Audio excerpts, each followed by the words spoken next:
Adelita Siqueira tem 32 anos e durante 18 anos viveu uma vida de tormentos, dor e muita tristeza.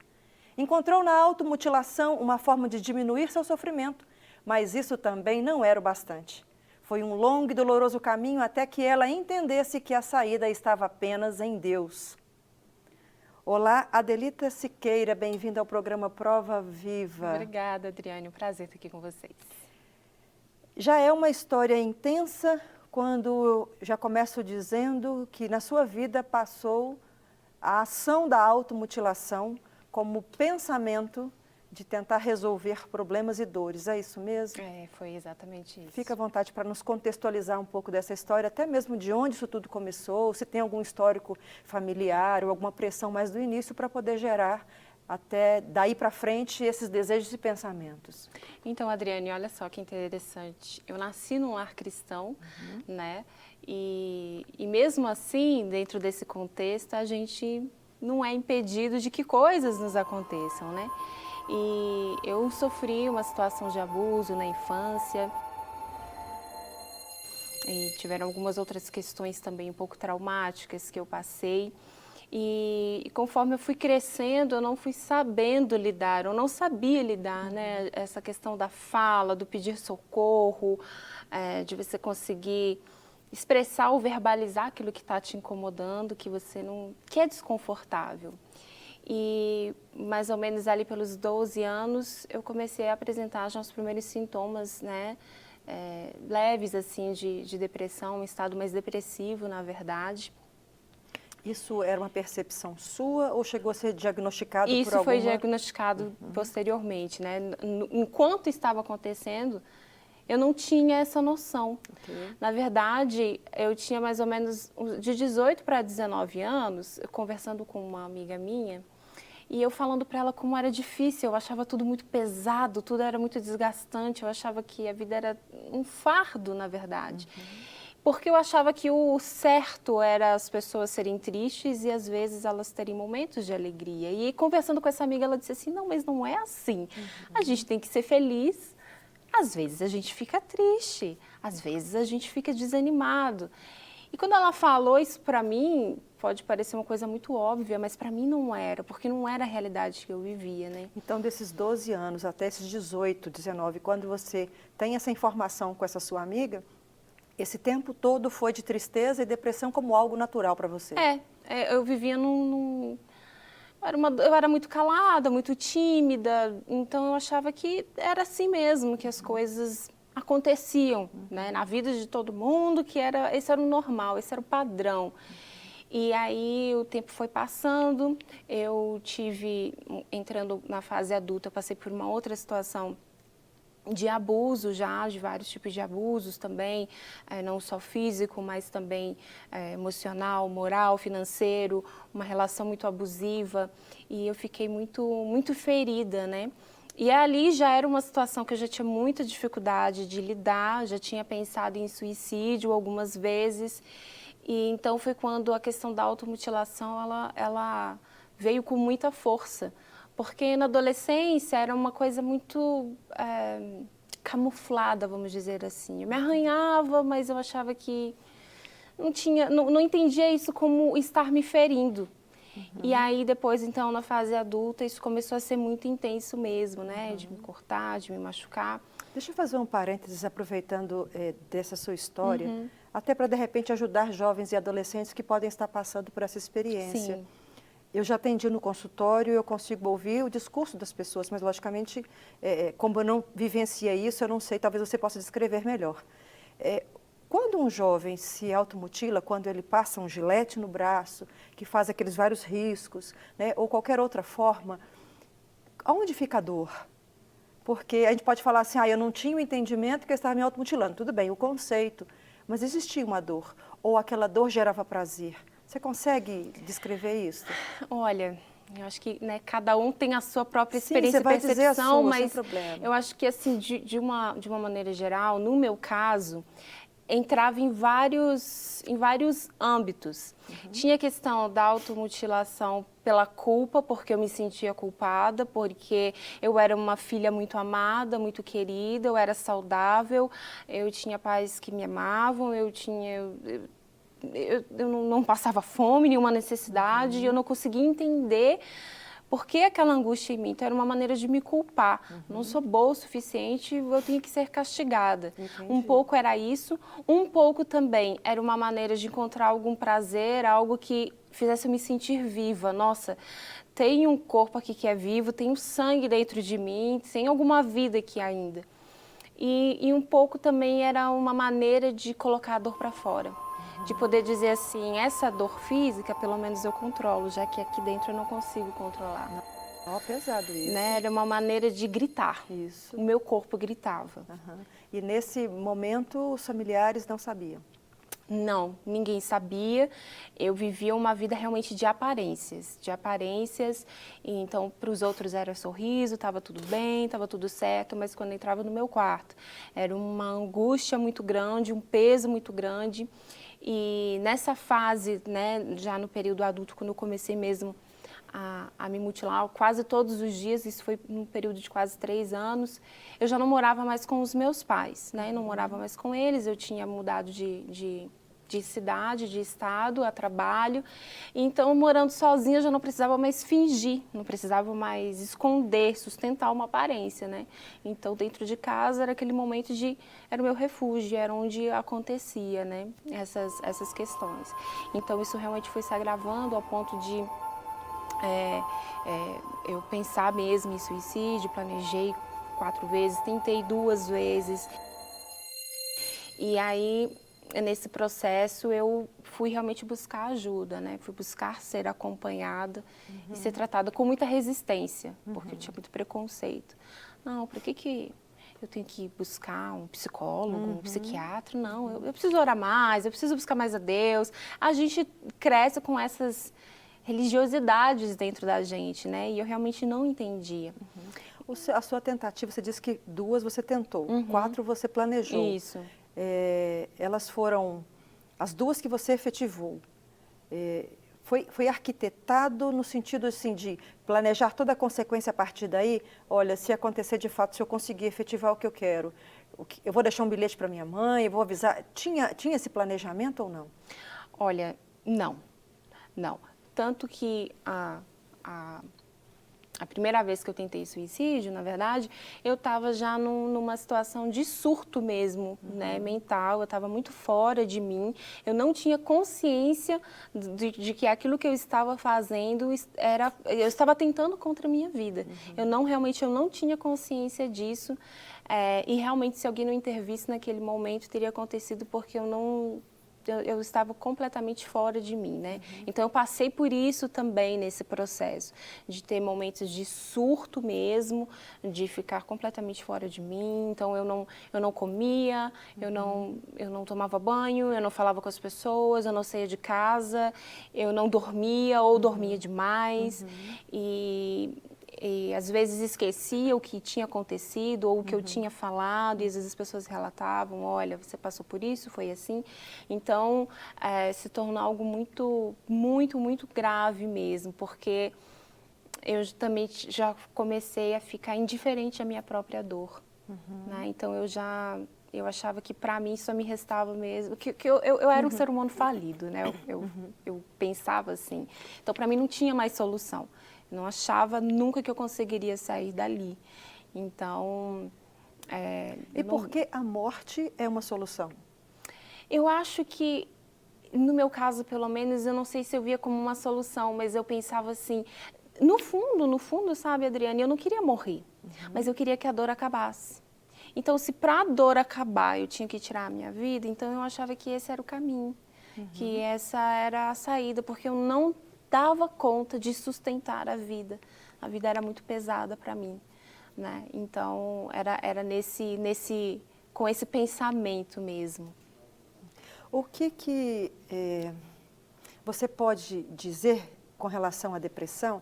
Porque um dos maiores enganos que eu vejo são as pessoas considerarem assim, hoje eu estou triste, não uma tristeza corriqueira e nem situacional, né? Mas um processo mesmo depressivo, ela acha que com o tempo passa e com o tempo piora, não é isso? É, com certeza. Então, assim, do seu 12 aos 18, talvez aos 20, ao invés dela retroceder, ela cresceu. Né? Exatamente. É um engano muito grande que as pessoas têm de achar. E levar ao suicídio é algo muito mais possível por causa desse acréscimo, desse processo depressivo. É, exatamente.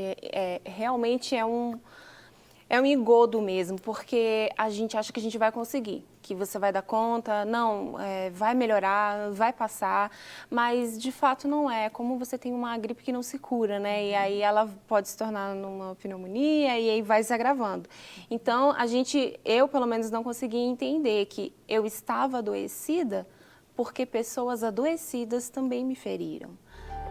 Adelita separou numa frase aí muito intensa, que remete às questões de pessoas feridas cuidando de pessoas feridas. Foi porque quando eu fui buscar ajuda, foi quando eu entendi que eu estava doente porque pessoas adoecidas haviam me ferido, né? Então, da mesma maneira que elas não tinham buscado ajuda em algum momento da vida delas, seja lá pelas circunstâncias que elas tivessem passado, isso também elas foram ferindo pessoas na caminhada e eu fui uma delas. Então, quando eu pude ter esse entendimento e realmente buscar ajuda, o processo de cura, de restauração começou. Você então aceitou o cuidado de um psicólogo ou de um psiquiatra nesse processo? Eu entendi, eu procurei, aceitei, porque eu costumo dizer que eu entendi que o casulo ele é necessário quando a gente não quer mais rastejar. Então, esse processo clínico, né, foi mesmo esse casulo de estar sendo trabalhada lá dentro, nas coisas mais profundas do meu caráter, da minha personalidade, das minhas lembranças. Nesse processo, fui diagnosticada com um transtorno de personalidade que foi, né, desenvolvido aí nesses anos todos sem tratamento. E comecei esse acompanhamento psicológico, psiquiátrico, com intervenção de medicações. E para mim foi tudo muito assim, no começo um pouco resistente, mas eu escolhi realmente me submeter ao processo, né? E entender que o casulo para mim não seria um túmulo, mas seria um útero, né? Onde eu seria gerada mesmo, onde haveria vida depois desse processo. A sua fala e a sua forma de expressar, ela é muito, deixa eu usar a palavra no sentido correto dela, dramática, né? Da dramaturgia mesmo, daquilo que representa algo. Qual que é a sua profissão? Eu sou atriz, né? Então acho que um pouco dessa poética, essa poesia toda, é bonito de ouvir, porque eu acho você parece que leva até a dor de uma forma mais suave, narra fatos intensos com um discurso mais... Um pouco mais de leveza, né? Tá bonito de ouvir você falar. Sabe por quê, Adriane? Eu falo assim que eu acho que foi um presente mesmo de Deus me dar arte nessa caminhada. E mesmo nesse período muito difícil e triste, eu pude escrever muitas coisas, compor muitas coisas, pintar muitas coisas. A arte, ela foi esse lugar que me abraçou, que me recebeu sem preconceitos, né? O que é muito difícil, a gente falar e expor alguma dor e falar do que a gente sofre, eu me corto, ou você não fala isso para todo mundo, você nem tem liberdade, nem tem espaço e as pessoas nem dão conta. E eu entendo também que você está dizendo isso com essa leveza, porque já foi curada. Exatamente. Né? Então, assim, ninguém diz com um sorriso no rosto de sofrimentos e dores que você passou desde então, de um processo depressivo intenso, de um distúrbio de personalidade, e com esse sorriso, se não for Jesus que entrou na sua vida, né? Exatamente. E que entrou não, já estava lá. Mas foi com o momento que eu falei assim, entra e mexe tudo que tem que mexer. Exatamente. Então me conta essa parte aí, como é que, porque o seu relato me traz a ideia de que você elaborou tudo isso diante do Senhor, colocou para Ele e falou, Senhor, cuida aqui porque não está dando certo não, é isso mesmo? Foi exatamente isso, então foi um trabalho conjunto. Eu costumo falar que, no meu caso, a minha cura, Deus não mandou um anjo, uma bola de fogo, o Senhor não quis que fosse algo instantâneo, que poderia ter sido. Legal, não quis que fosse, mas não quer dizer que ele não pudesse. Não quer dizer que ele não pode, ele pode assim, né? Antes de eu fazer isso, ele já poderia mudar tudo. Para mim, ele não quis, né? Aprove ao Senhor que fosse um processo, um dia de cada vez. Eu falo que eu fui curada um dia de cada vez, um hoje por hoje. Eu pensava assim, eu só tenho que dar conta de não me machucar hoje. E assim foi passando um dia, uma semana, quando eu vi foram anos, e uau! Então assim, toda vez que eu tomava um remédio, eu não entendia como, porque Jesus não está me curando, eu tenho que tomar isso. Não, eu tomava a medicação pensando assim, estou tomando isso, e esse remédio faz parte da minha cura. Talvez hoje seja o último dia. Se no outro dia eu tinha que tomar, não tinha problema, eu tinha essa esperança, e entender que tomar uma medicação era parte da minha cura. Estar presente numa consulta era parte da minha cura. Ter que elaborar o perdão era parte da minha cura. Sair desse lugar de vitimismo, de coitadismo, de o que fizeram comigo? E escolher me posicionar. Ok, fizeram assim, assim, assim. Aí, o que eu vou fazer diante disso? Ok, excelente. Né? Eu escolhi perdoar e não ser refém de uma lembrança de uma pessoa, ou de pessoas, ou de situações. E eu acho que esse é o caminho mesmo. Então, Jesus, ele veio como o meu melhor amigo. Eu convidava Jesus, eu falava, Jesus, eu já não estou conseguindo. Eu já estou com vontade de me cortar, eu já estou com vontade de morrer. Me segura. Essa era a minha oração e é ainda. Nos momentos mais difíceis eu falava, Jesus, me segura, me segura, me segura. Porque o abismo está muito grande, eu acho que eu não vou conseguir. Me segura aqui. E eu vejo Jesus me segurando através das pessoas que ele trouxe para ser parte desse resgate. Eu aproveito a perguntar, era exatamente em cima disso que eu ia te questionar agora.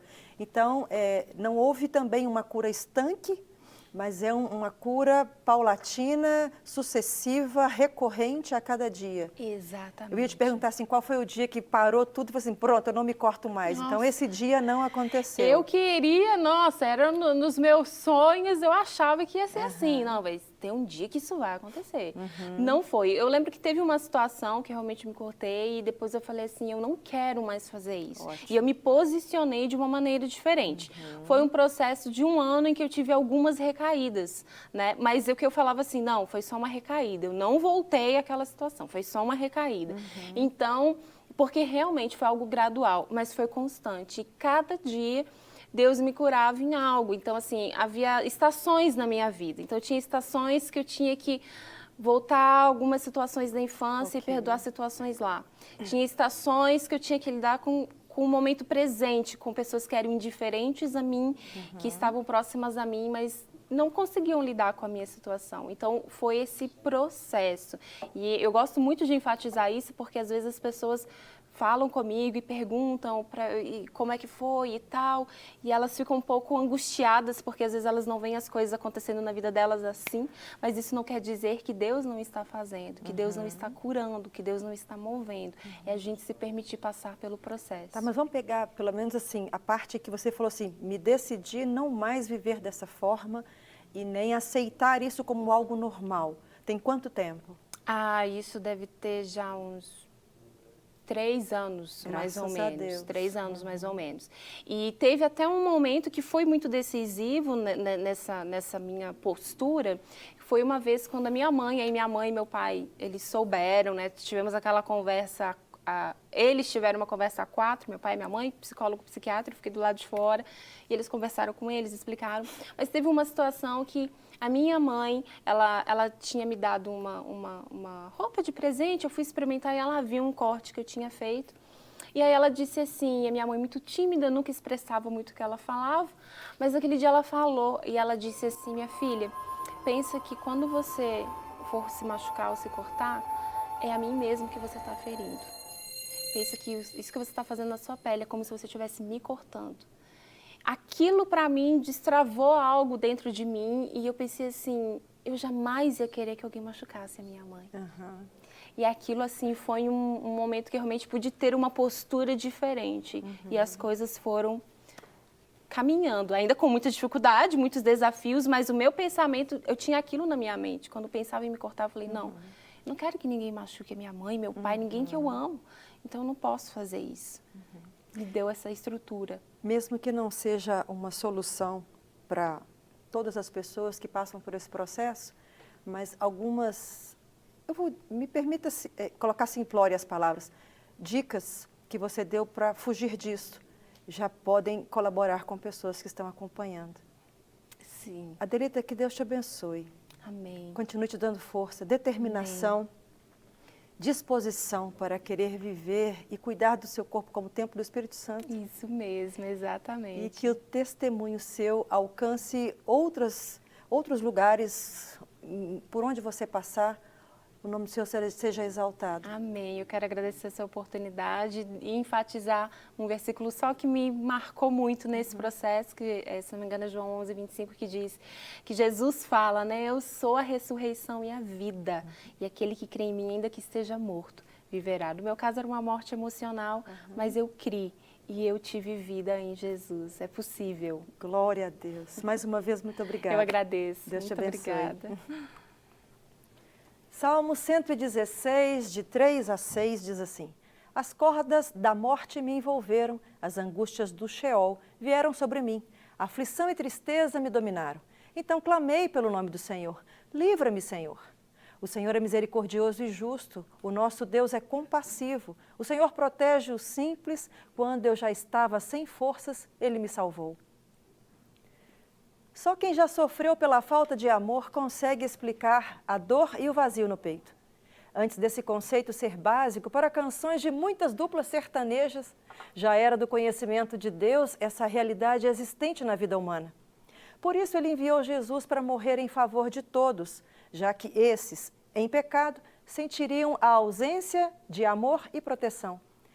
Era muito amor que precisava despender, pois o vazio sem Deus iria assolar o homem e torná-lo sem graça. Conhecedor dessa necessidade, Deus prova seu amor e abastece essa carência, dedicando seu Filho unigênito para levar sobre si as dores, enfermidades e pecados, que nem eram dele. Só um amor transbordante seria capaz de doar a vida, mesmo recebendo em troca desprezo, descaso, abandono e traição. E isso não foi indolor, foi preço de sangue. As mazelas da vida estão inseridas no contexto lógico de quem vive no pecado e longe da fé. É de se esperar toda a opressão, dificuldade nos relacionamentos interpessoais e desconfiança das pessoas. Porém, quando Jesus aceita esse lugar de dor em favor da humanidade e essa o permite ocupar a linha de frente das batalhas de suas vidas, o desejo de morte é trocado por de viver. A sensação de solidão sai para que, de adoção como filhos de Deus, entre, o ódio deixa de existir para dar espaço ao amor em forma de sentimento e ações.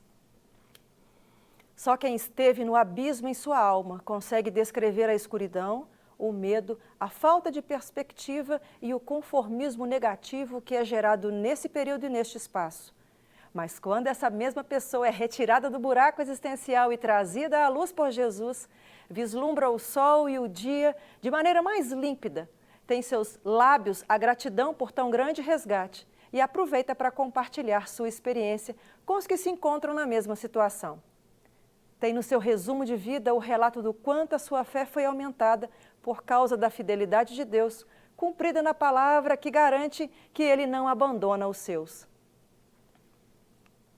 Para sair do vale da sombra da morte, o resgate precisa ter sido feito por um ser poderoso e que ainda garantirá proteção durante a trajetória adiante.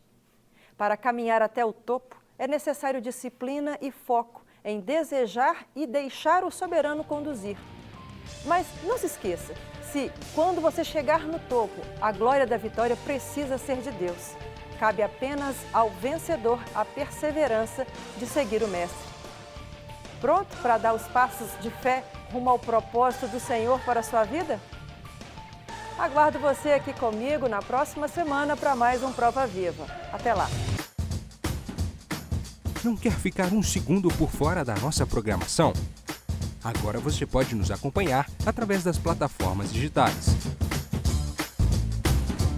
Não perca tempo, acesse, curta e siga-nos. Fique por dentro de tudo o que acontece por aqui.